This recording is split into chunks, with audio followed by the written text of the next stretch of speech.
शुरू करते हैं अल्लाह ताला के बबरकत नाम से जो बड़े मेहरबान और नहायत रहम करने वाले हैं।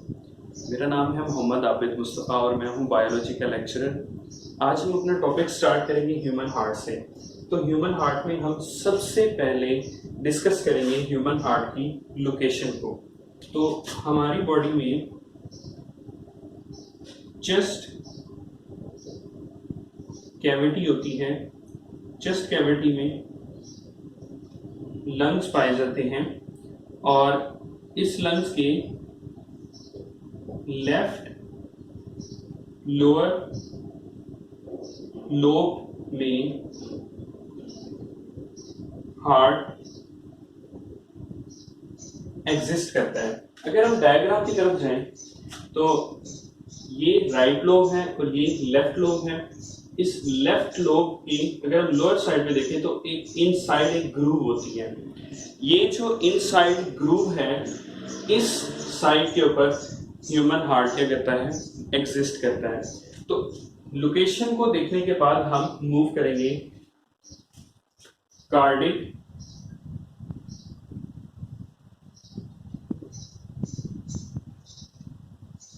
लेयर्स की तरफ कि हमारा हार्ट किन तहों पर मुश्तमिल होता है। तो सबसे हम देखेंगे इनर लेयर, इसको नाम दिया जाता है एंडो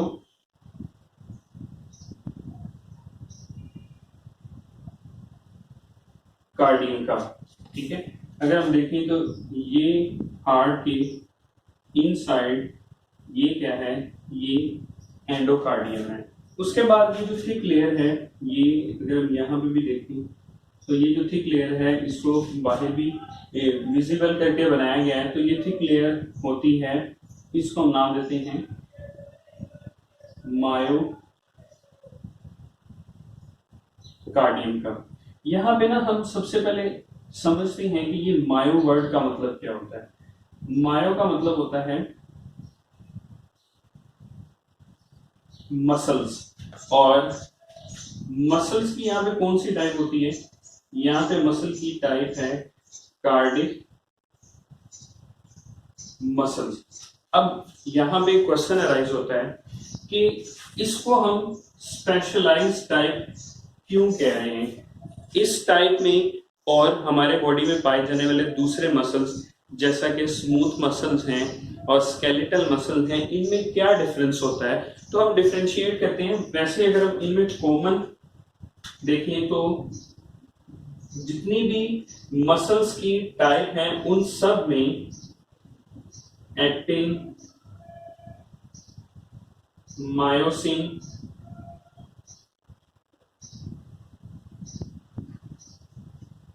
ट्रोपोनिन, ट्रोपो मायोसिन, ये ना प्रोटीन्स होती हैं जिनसे मसल्स मिलके बनते हैं। ये जो मसल्स के बंडल्स होते हैं ना, इन मसल्स के बंडल के अंदर ये प्रोटीन्स पाई जाती हैं। तो जितने भी मसल्स हैं उनमें इन प्रोटीन का कोई डिफरेंस नहीं होता है। यही प्रोटीन हर मसल्स में कॉन्ट्रैक्शन एंड रिलैक्सेशन करवाती हैं। अब हम ना थोड़ा डिफरेंस की तरफ जाते हैं कि डिफरेंस क्या है। अगर हम स्केलेटल मसल्स को देखें, ये हमारे पास सपोज करें स्केलेटल मसल्स के बंडल्स हैं। तो इन स्केलेटल मसल्स के बंडल्स में ये उनकी सेल्स के न्यूक्लियस हैं। तो इनके जो सेल्स हैं उनके अंदर नो बाउंड्रीज, इनमें कोई बाउंड्रीज नहीं होती। ये मसल्स एक दूसरे इस मसल्स के अंदर जो सेल्स होते हैं वो ऐसे ही एक रेगुलर पैटर्न से पाए जाते हैं और उनके अंदर कोई बाउंड्रीज नहीं होती। यहाँ पे क्वेश्चन अराइज होता है कि ये मसल्स अपने सारे के सारे कंटेंट्स को किस तरह से मेंटेन करते हैं। तो उस क्वेश्चन का आंसर ये है कि यहाँ पे इन मसल्स ये साइटोप्लाज्मिक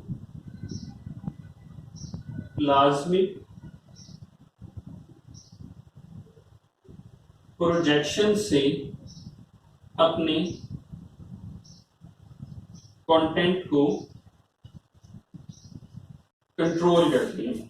ठीक है, अब ये जो हमने बनाया ये तो थे, ये हमने बात की है स्केलेटल मसल्स की। अब हम बात करेंगे यहां पे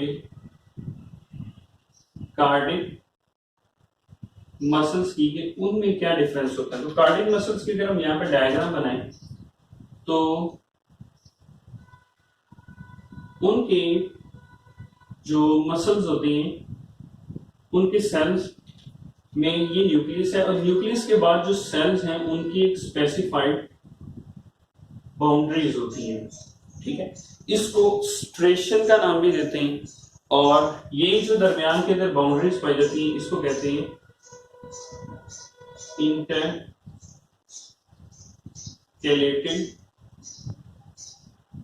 डिस्क होती हैं। ठीक है, ये इंटरकैलेटेड डिस्क दो तरह के बेनिफिट देती है यहाँ पे। नंबर वन, ये एक सेल को दूसरे सेल से सेपरेट रखेंगी। नंबर टू, इसका एडवांटेज ये होता है कि ये नर्व की कंडक्शन को ज्यादा अप्रोप्रिएट और प्रिसाइज वे से कंडक्ट करवाने के लिए ये इंटरकैलेटेड डिस्क क्या करती है, हेल्प करती है। क्योंकि अगर हम यहाँ पे ये देखें ना कि हमारा हार्ट है, ठीक है, हम अपने हार्ट की कंडक्शन को किसी भी पॉइंट के ऊपर कॉम्प्रोमाइज नहीं कर सकते, क्योंकि ये हमारा वाइटल ऑर्गन है, और अगर इसकी कंडक्शन में कोई इशू आएगा तो हार्ट के मसल प्रॉपरली कॉन्ट्रैक्ट नहीं कर सकेंगे। और अगर हार्ट के मसल प्रॉपरली कॉन्ट्रैक्ट नहीं करते हैं तो उससे इशू क्या आता है, उससे इशू ये आएगा कि हमारा हार्ट प्रॉपरली पंप नहीं करेगा। अगर ये पंप नहीं करेगा तो उससे क्या है कि हमें डिफरेंट टाइप की प्रॉब्लम्स का सामना करना पड़ सकता है। स्केलेटल मसल सिंपल हमारे कंट्रोल में होते हैं और हमने इसको अपनी मर्जी से मूव करवाना होता है, तो इसकी भी प्रिसाइज होती है, ये नहीं हम कह सकते। लेकिन इससे अगर हम कंपैरेटिव एनालिसिस करें तो कार्डिक मसल्स की जो कंडक्शन होती है या उसकी नर्व कंडक्शन है, ये सब चीजें जो होती है ना, ये ज्यादा प्रिसाइज वे में होती है। तो अब कार्डिक मसल्स की हम लेयर्स पे थे, तो यहां पे इस साइड पे आएगी, इसको हम नाम देते हैं एपी कार्डियम का। ये सबसे आउटर लेयर होती है। ठीक है, उसके दरमियान कुछ स्पेस होती है, इसको कहते हैं पेरी कार्डियल स्पेस। इसमें क्या होता है, इसमें होता है पेरिकार्डियल फ्लूइड होता है। ठीक है, इस फ्लूइड के फंक्शंस को देखते हैं। इस अगर हम फ्लूइड के फंक्शंस को देखें तो ये फ्लूइड हार्ट को कॉन्ट्रैक्ट करने में प्रोटेक्शन प्रोवाइड करता है, क्योंकि हमारा हार्ट जो है ना वो 24 आवर कंटिन्यूअसली क्या करता रहता है, पंप करता रहता है। तो अगर ये कंटिन्यूअस पंप करेगा तो उसमें फ्रिक्शन भी आ सकती है और डिफरेंट फैक्टर्स भी आ सकते हैं। तो अल्लाह ताला ने नेचुरली तौर पे इसकी एक स्पेस रखी है, और इस स्पेस के अंदर क्या है, स्पेसिफाइड फ्लूइड होता है, और ये फ्लूइड हार्ट को कॉन्ट्रैक्ट करने में प्रोटेक्शन प्रोवाइड करता है। और उसके बाद एक प्रोटेक्टिव मेम्ब्रेन होती है सबसे लास्ट में। इस प्रोटेक्टिव मेम्ब्रेन को हम कहते हैं पेरिकार्डियम। ये हार्ट को क्या करेगी, ये हार्ट को प्रोटेक्ट करेगी। ठीक है, तो यहां तक उम्मीद करते हैं कि जो जो कॉन्सेप्ट बताए गए थे वो सब कॉन्सेप्ट क्लियर हो गए होंगे, जिसमें कार्डिक लेयर्स हैं, ठीक है, कार्डिक मसल्स हैं, और कार्डिक मसल्स के बाद जो है हार्ट की लोकेशन है। अब हम बात करते हैं कि हाउ हार्ट और कार्डिक मसल्स कॉन्ट्रैक्ट। तो ये हार्ट के मसल्स जो होते हैं, ये जो कार्डिक के मसल्स होते हैं, ये कॉन्ट्रैक्ट किस तरह से करते हैं। तो अल्लाह ताला ने इनको कॉन्ट्रैक्शन के लिए हमारे ब्रेन के अंडर नहीं रखा है। मतलब ऐसा नहीं है कि हमारा ब्रेन इसको सिग्नल देगा तो ये कॉन्ट्रैक्ट करेंगे, ऐसा नहीं होता है। ठीक है, अल्लाह ताला ने इनको कॉन्ट्रैक्ट करने के लिए अपना स्पेसिफिक सिस्टम दिया हुआ है। ठीक है, उसको कहते हैं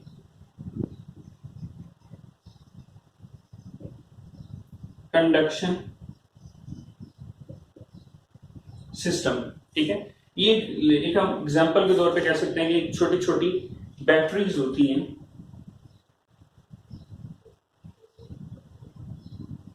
बैटरीज ऑफ हार्ट का नाम देते हैं। ठीक है, छोटी छोटी बैटरीज होती हैं। ठीक है, उसको हम नाम देते हैं, अगर हम बायोलॉजी की टर्म में देखें तो SA node and AV nodes हैं। ठीक है, ये ऐसे नोड यहां पे होती है और ये AV नोड इस जगह पे होती है। अगर हम देखना चाहें तो ये है AV नोड और ये है SA नोड। ये यहां पे क्या करेंगी, नर्व इंपल्स जनरेट करती हैं। ठीक है, ये जो नर्व इंपल्स होती है इसको हम कह सकते हैं सिग्नल, और हम नाम दे सकते हैं इसको मैसेज का नाम भी दे सकते हैं। ये जो सिग्नल और मैसेज होता है ये क्या करता है, ये कार्डिक मसल्स को या हार्ट के मसल्स को स्टिमुलेट करेगा,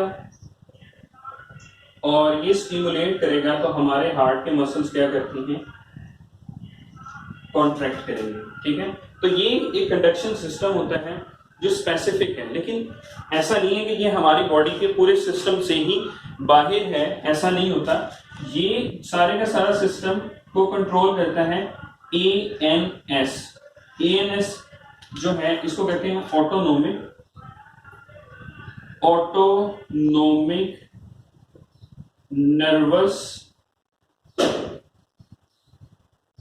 सिस्टम का नाम देंगे। ठीक है, ये ऑटोनोमिक नर्वस सिस्टम के अंडर ये बैटरीज या जी जो नोड्स होती हैं ये क्या करते हैं, काम करते हैं। तो ये नोड्स क्या करेंगे, इंपल्स जनरेट करेंगे। ये मैसेज होता है एक्चुअल में कार्डिक मसल्स के लिए, और इनके अंडर हमारा हार्ट क्या करता है, कॉन्ट्रैक्ट करता है। इसको हमारे हार्ट की रिदमिसिटी का नाम भी देते हैं। ठीक है, तो हार्ट की कॉन्ट्रैक्शन का कॉन्सेप्ट, लोकेशन का कॉन्सेप्ट, कार्डिक लेयर का कॉन्सेप्ट, तीन तरह के हमारे कॉन्सेप्ट यहाँ पे उम्मीद करता हूँ क्लियर हो चुके होंगे। उसके बाद हम आते हैं हार्ट के